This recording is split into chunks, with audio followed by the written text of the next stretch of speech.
So, I, like you, Karen, have read Daniel Quinn's book, and I, like you, agree with much of it, but I'm unwilling to go all the way with him. Um, there are some things about civilization that I value. There are others that I despise, and Daniel Quinn um, discusses many of them. I think, though, what Daniel Quinn really tries to do is show that there is a law of nature that man, civilized man, has disregarded and continues to disobey. Um, and the law of nature is that, as Quinn puts it, you can compete to the best of your abilities against other organisms, other species, but you cannot wage war, which would mean going out of your way to prevent your competitors from eating. Um, and this is a kind of blurry distinction that Quinn's making there, obviously. I mean, at what point does honest competition become, um, you know, cheating? Or what is the boundary between fair play and deceitful, um, you know, dominance? So, but that's the idea. Man has rebelled against this natural law, waged war on nature and on other human beings once they've been deemed merely natural, they've been distinguished from the self and called other. That's how man broke the law. He imagined somehow that he was not of nature. Somehow he was above it. And that is the justification for civilizing the planet.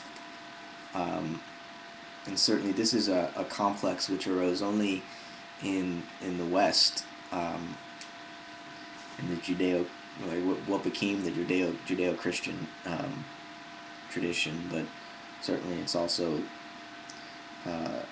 coming out of Mesopotamia at the beginning of the Neolithic period and working its way west from Mesopotamia and Babylon to Greece to Rome to England and Spain, across the Atlantic to the eastern United States, across to California and into Japan.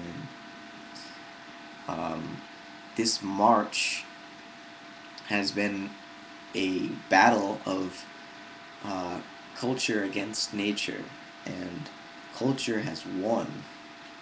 But because it has won, nature is dying, and culture is coming to realize that it depends on nature, and that may be the result of the economic instability, the economic and political instability that's affecting our planet at the moment.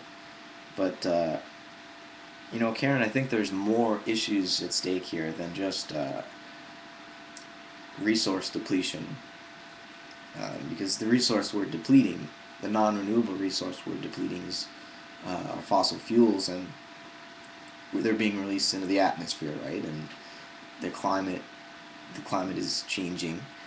Um, you know, that means that some places will get cooler and drier, and others will get warmer and wetter as the sea level rises as well. So it's not just global warming; it's climate change, and that's an issue that the global planetary consciousness is struggling to come to terms with. I mean, there's still a good majority of the planet, especially in the United States, that doesn't even think climate change is real, that we need to pay any attention to it whatsoever.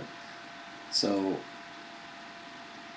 there's that. There's also ecological collapse, the collapse of the diversity of species. I mean, we're in the sixth great extinction event since the first since the dinosaurs went extinct 65 million years ago. Um, Something like 20 to 50,000 species go extinct every year, and we're at the point where, by the middle of this century, we're talking 50% of the species on the planet may have gone extinct.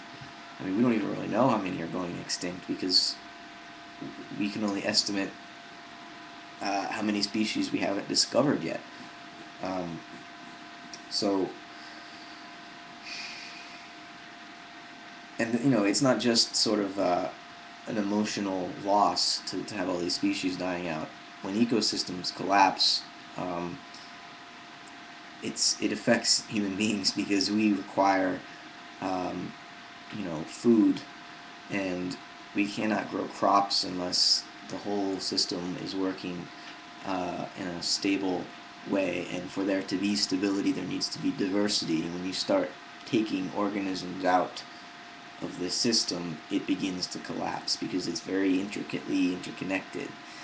Um, so it's not just a problem because we love animals, it's a problem because we are animals, and as animals in our ecosystem die, we are the risk of our life being taken increases. So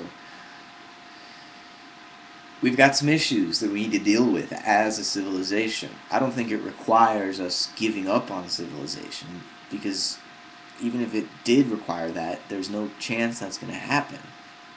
We're 7 billion people right now, and the only way we can survive for more than a month is by being civilized. So we can certainly transition into something, but it's going to require a transition. Daniel Quinn says walk away, and I wonder, certainly that could happen slowly.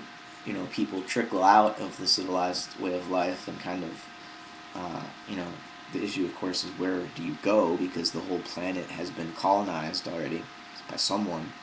So, but if we could trickle out slowly and kind of fill in the gaps, that would be ideal, more ideal than just cutting the power cord one day and watching the whole thing go up in smoke. Um, Although the system itself may be, civilization itself may be taking itself in that direction, which is unfortunate. Daniel Quinn's metaphor for this is civilization kind of built this flying machine and rode it off the side of a cliff, and for a while, thought we thought we were flying, but we were just drifting down, and we don't quite realize it yet, or at least a lot of us don't. But we're about to crash into the bottom of the canyon. Um, I hope not, but then again, maybe that's just the way it goes sometimes.